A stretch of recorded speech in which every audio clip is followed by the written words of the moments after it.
Nagpakatoto ang kapuso actress at fashion icon na si Heart Evangelista sa pakikipagtsikahan niya sa mga housemates ng PBB Celebrity Collab Edition. In fairness, sa ilang oras na pananatili ng aktres sa loob ng bahay ni Kuya bilang house guest ay marami rin siyang naibahagi tungkol sa kanyang personal life. Nagkaroon ng Q&A session si Heart sa mga celebrity housemates at isa sa mga nagtanong ay ang kapuso star na si Mika Salamanca. Do you believe that you can never truly love someone if you don't love yourself? Laugh muna ang wifey ni Senator Chase Escudero bago sumagot. For sure, of course, you know, how vulnerable am I gonna get here? My God, inuman ba tayo? Tara, wait lang. Pagseseryoso ng aktres, yes, you know, I think it's not really a secret when I married, there is a time in my life that I feel like I lost my way. Nagrebelde ako. Umalis ako. Almost 1 taon din akong nagrebelde. I wanted out because I felt like I wasn't understood.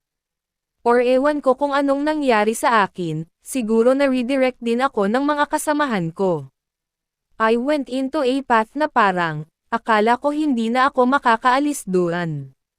But I definitely lost my way, lahad pa niya. Kung matatandaan, nagkaroon ng issue sa kanilang married life sina Heart at Cheese noong 2022 at napabalita pang ang nagkahiwalay na raw. Pagpapatuloy ni Heart, so I say this because I really had to go through a bad time. Siguro nung bata ako, yung mga bad times ko, ayun, naaartehan sila sa akin, ganyan. Ito talaga, at the age of, how old was I? 37, 38 at the time. Medyo late siya nangyari sa akin, na I really had to love myself first, aniya pa. I can't keep pleasing you, I can't keep making everyone happy. I can't keep buying everybody something just to keep a friendship.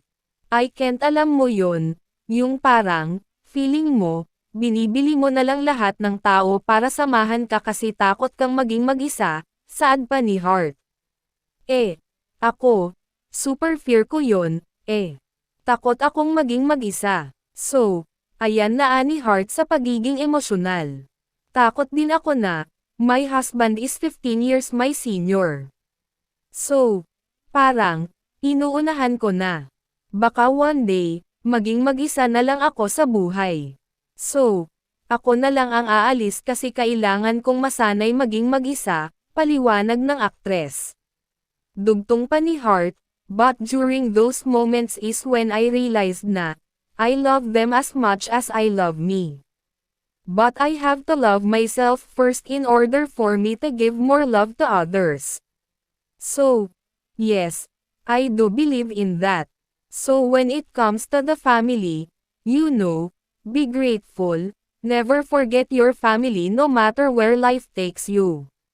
Never forget them. Give them what they need. Give them the necessities, the important things in life. But you have to put yourself first too, you know.